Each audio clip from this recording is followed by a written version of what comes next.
Whether you're enjoying your winter and getting out on the ski slopes and really making the most of the snow, or going stir crazy because you can't run very well outside, we should all try to make the most of this off season or winter season or transition season or whatever you want to call it if we want to run again next year.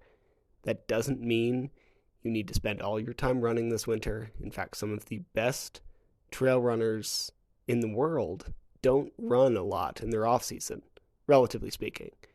But if you want to have your best season next year, we should start thinking about that right now and then make the most of this off season so you can come into the next year guns ablazing and ready to go.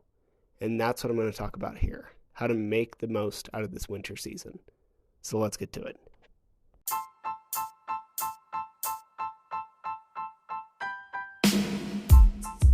Welcome to the Eat Well, Sleep Great, Run Far podcast. My name is Will Frantz, and I'm here to help you go farther, faster, and longer without injuries, gut problems, or giving up your favorite foods.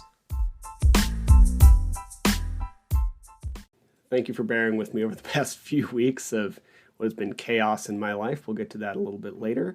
Today, let's talk about getting the most of your off-season or transition season, or whatever you want to call it. I like to call it an off season, partially because I think a lot of people should kind of take a break. If you're training for something like an ultra, unless you don't want to do other stuff, then maybe you should take it a little bit off. It doesn't mean completely off, but it doesn't mean your entire focus needs to be running during this season either. So that could be, let's talk about that first. If you want to take a break, if you need a pause to, keep your sanity or do other things or prioritize other stuff in your life, then you should do that. A lot of high-end training advice comes from those for whom running is like a large portion of their life. Either they make money through it coaching or they make money through it doing it. And if that's you, that's fantastic. If you want to run every day forever, that's awesome. But that's not most of us. So if you need a break, take a break. We should accept that and talk about other ways to use your off season so that at the very least you don't lose everything you've done over the past year, right? So some of the better trail runners on the planet don't run that much in the winter, for being real. A lot of the Europeans spend the majority of their winter doing stuff like skimo or mountaineering or other stuff that does benefit them from a running perspective, from an ultra perspective, but it's not necessarily running. So we can do other stuff that doesn't necessarily require you to run every day through the winter.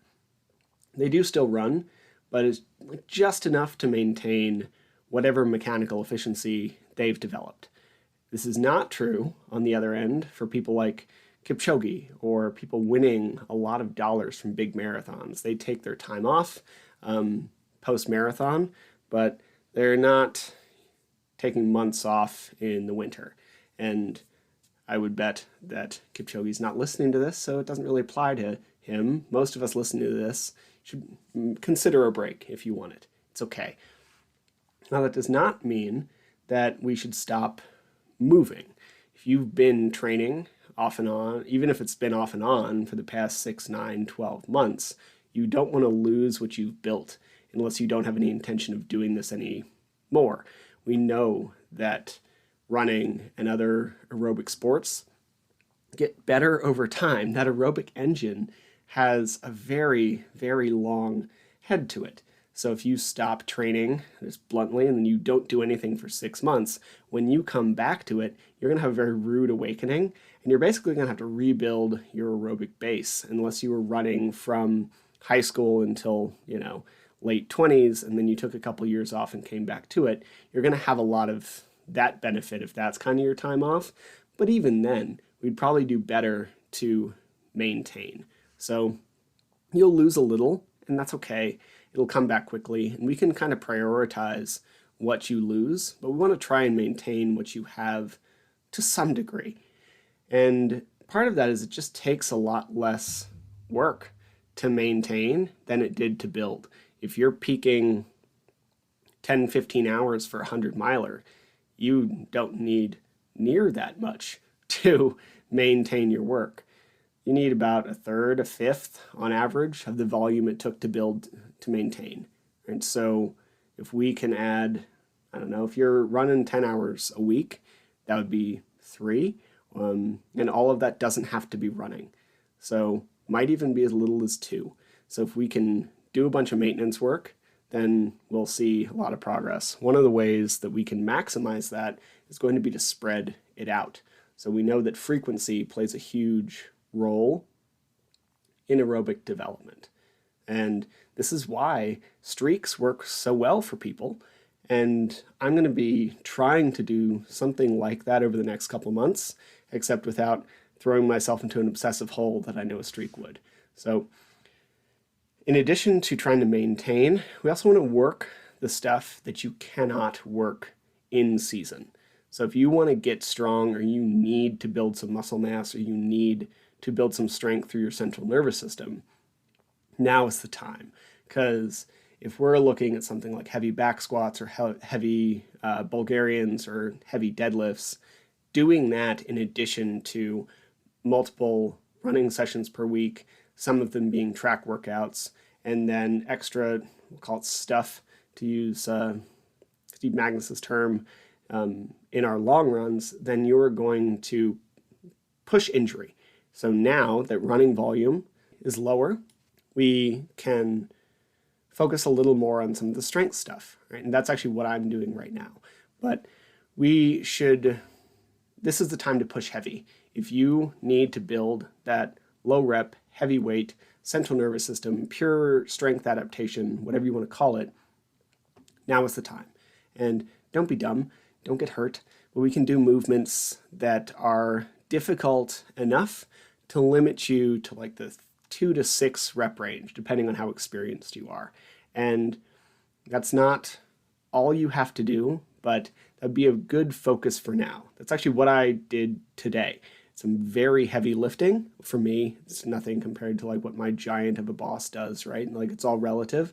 But some very heavy lifting for me. And that's what I'm going to be doing over the next 5 weeks, because I'm extending it from my usual 4 because I'm traveling for the holidays. So we can add some other stuff. We can combine rep schemes. You can get some of the lower rep stuff like I have given in free programs, but we really want to lift with intent. And the intent here for the heavy stuff is to like move the weight and move it strongly, right? If we look at some of the programs out there for runners, like David Roach's Mountain Legs, great. And it is, if you do it the way it's programmed, where you basically go till you can't do it well anymore, you're going to build a little bit of muscle mass on that, and you're going to build some strength endurance. But we're not going to push that heavy central nervous system adaptation. And unless you are running a lot of mountains and bombing down hills, we're not getting that heavy push for our leg muscles. So while some of these shorter programs are very appropriate for those who run very high volumes year-round or in season, it's not as appropriate in the off-season or for those of us who just don't put in 60 miles per week. Or, running aside, if you have physique targets, like say you want to build muscles that you don't have, or you just want more general muscle mass for health reasons, as Dr. Peter Attia says, no 90-year-old has ever wanted less muscle mass, then we need to spend a little bit of time throughout our year building that so that we can, likewise to what I was saying before about running, maintain that strength. And now your off season is the time to do that. And this leads into working your deficiencies. And for some of us, that might be strength. This could also be power or speed or hell, even nutrition or form, right? This is where we can make a lot of these adjustments and try to build up what we just aren't naturally all that good at doing.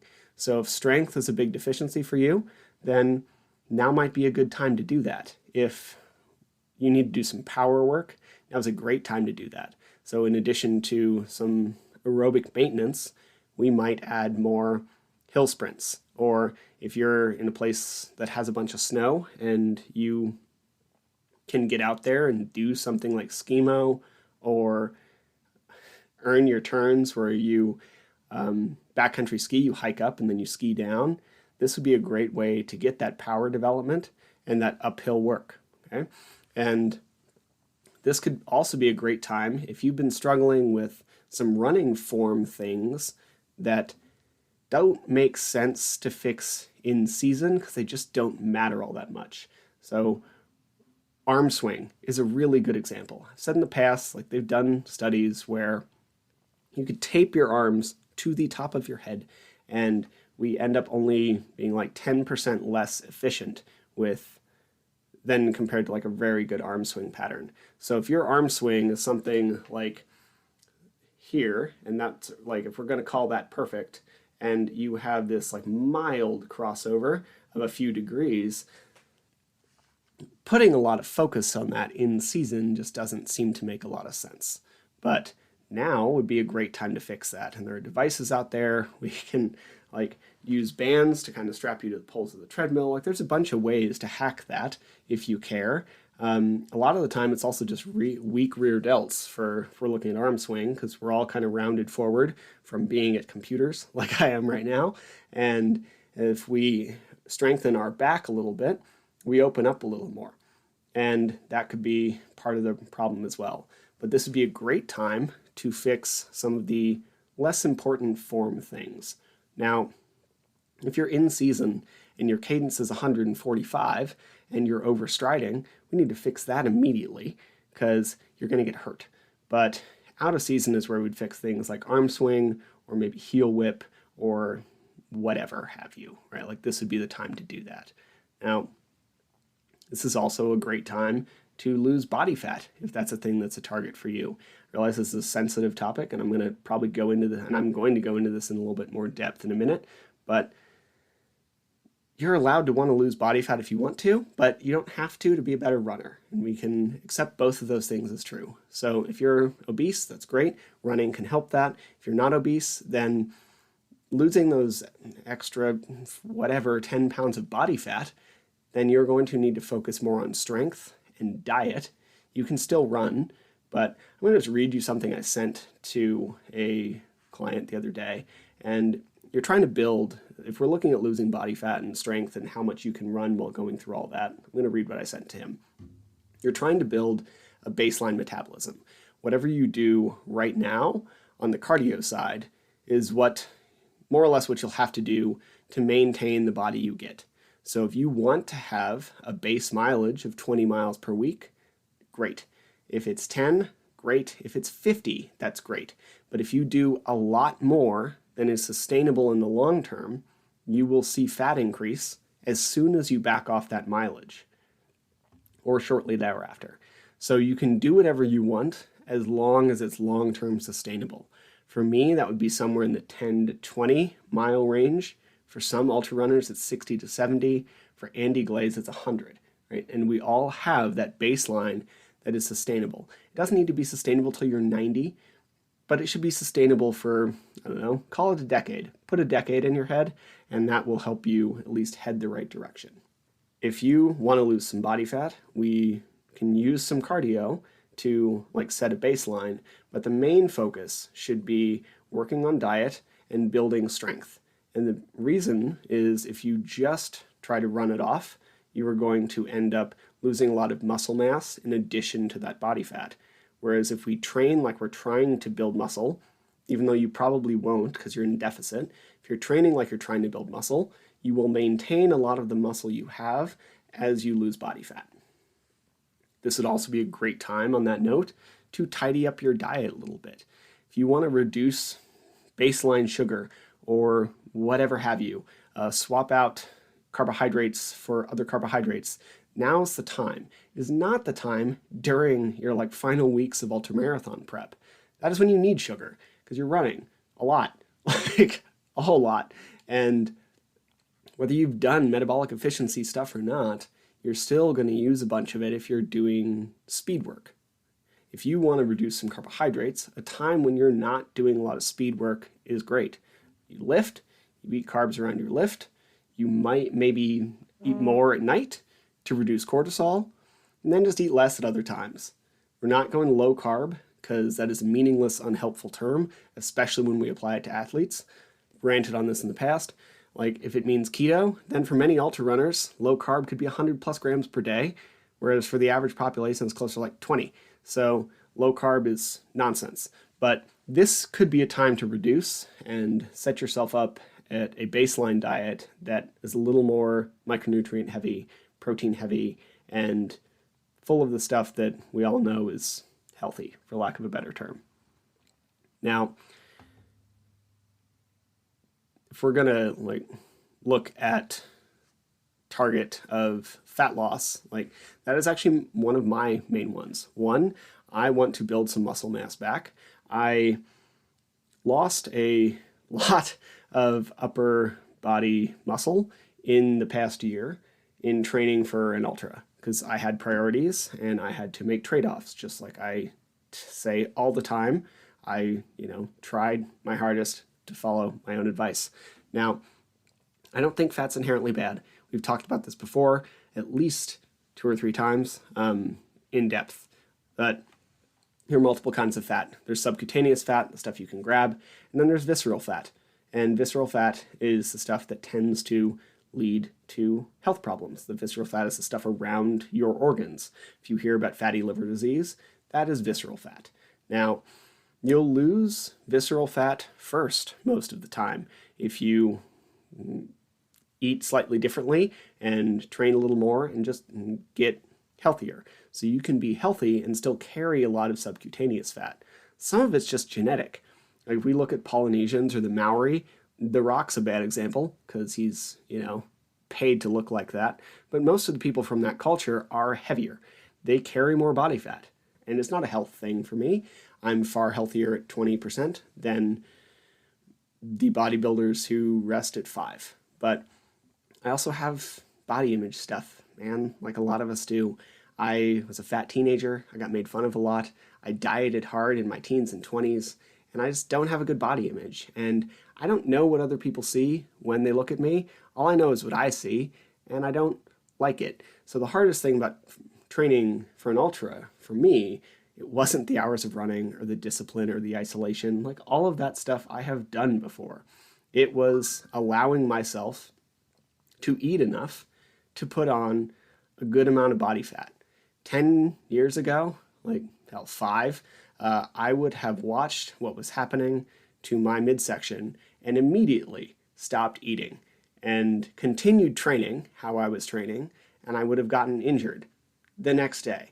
And I am proud that I've gained some fat. It has shown an immense amount of emotional growth on my end. But I also recognize I'm not fat. I take body scans of people with far higher body fat percentages than mine, and I think they look fine. Great, actually, some of them.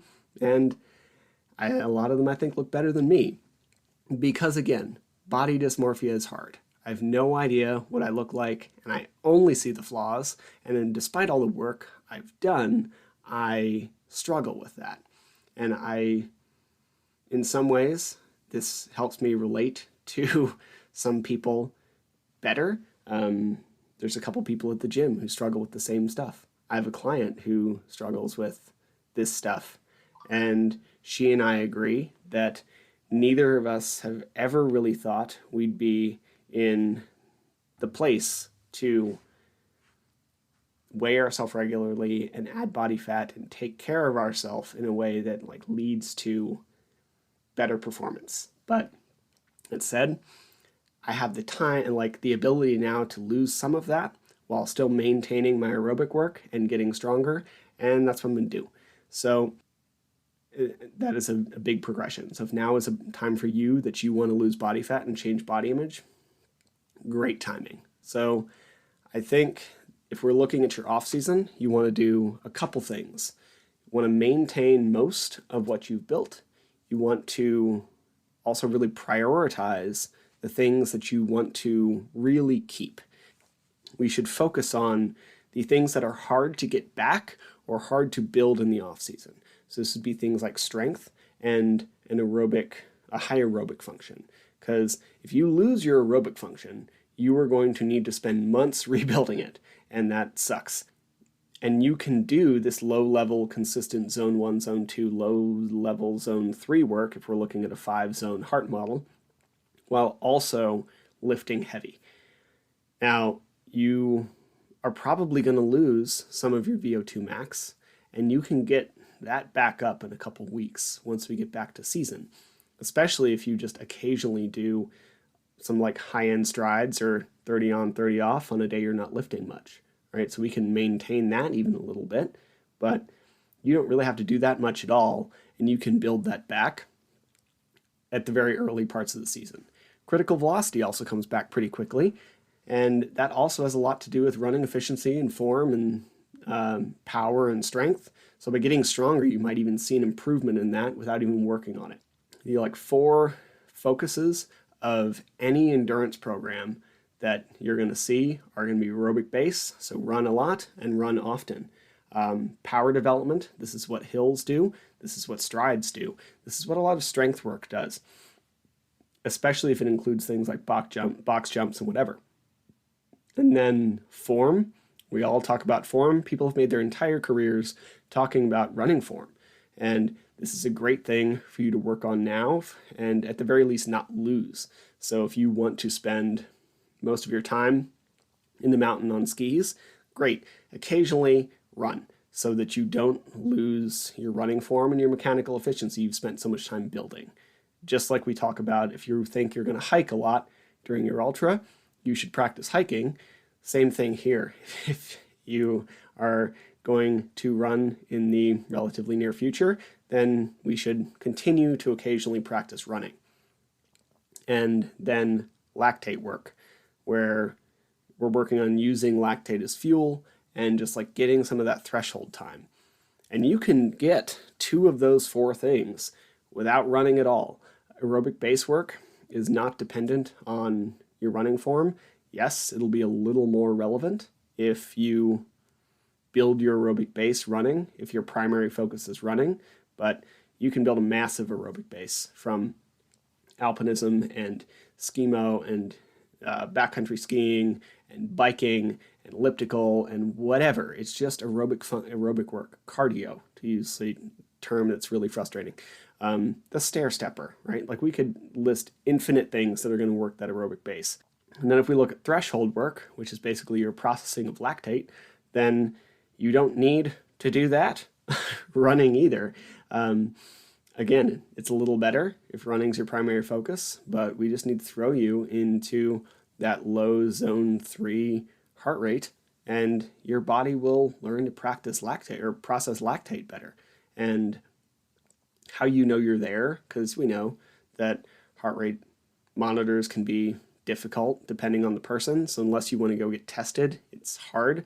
But if you're running and you can speak a good full sentence, but not all that much more, like I can still say this sentence easily. If you can say that phrase, then you're probably somewhere in the threshold space. If you say that phrase and immediately start gasping, you're too high. But we can include a bunch of this lactate threshold work as well. And it doesn't need to be super hard. Lactate threshold is often like upper zone 3, lower zone 4 from a heart rate, whatever. But you're going to get a lot of benefit from this low level zone 3 work. We know that from the Norwegians. They do it all the time. And that is how they're crushing all of the sports in the Olympics. So aerobic base and lactate work don't need to be done running. You can do whatever you want to work on those. Power development also doesn't need to be done running. We can do plyometrics and lift heavy. Occasionally, you probably should put that to use while running so that you get that transfer, but not a biggie. And then form. And that's the thing you can't really do much else, right? Like you have to run a little bit. So if we're going to talk about form and form maintenance and form building, you want to include a few hours per week of aerobic work. And then you want to include some frequency of running. And that really could be 10 to 15 minutes every day. And that's a lot what my running is going to look like for the next couple months. I'm going to do probably a good amount of aerobic work on things like a stair stepper because I'm terrible at hills and I really want to get better at that. I'm going to do a good amount of lactate work on the stair stepper. It's also really easy to get my heart rate up because I'm terrible at hills. And then to keep my form and to keep running better, I'm going to try to run 6 days a week, but for like 10 minutes. I did it today at the end of my work day, and it was super simple. So that is a way you could phrase that. So I'm lifting 3 times a week, trying to run every day for, I don't know, even 5 would count, but 10 minutes, and then some other higher aerobic stuff. And that might be getting into the backcountry on skis, it might be running, it might be stair work, whatever you have access to. I can tell you right now, it's not going to be running outside, right? Because at the moment it was like 5 degrees today, but that'll get better. So spend some time on your deficiencies, maintain the stuff you really don't want to lose, and spend some time on things that you don't want to do or like don't need to do or that you need to do and like that don't pair well with an ultra training program. So stuff you want to do or need to do that doesn't pair well with your training program, that's the kind of stuff we do now. And then just maintain the other stuff. So that's it for how to make the most of your off season without, treating running like a job, because for most of it, it's not. It is, thank you for sticking around. I'm sorry, it's been a few weeks. It has been bluntly a rough year. I don't know, my girlfriend and I of 4 years broke up back in the spring. I moved, got a new job. I learned a ton at that job, but it didn't pay very well. I got in some stuff with my roommate and I chose to move again. So it has just been a year and I'm very happy to be where I am now. I have a very good job and I like coaching all of you. And this new place I'm in, my roommate and I get along very well and her dog is delightful.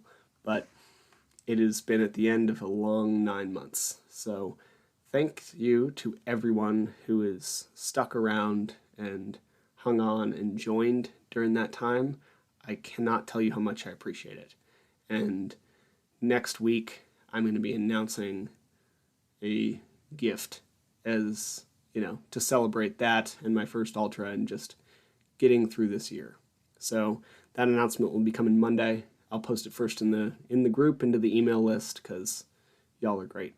So thank you very much. I'm going to get out of here, and I will talk to y'all next week sometime after I get back from going home for Christmas.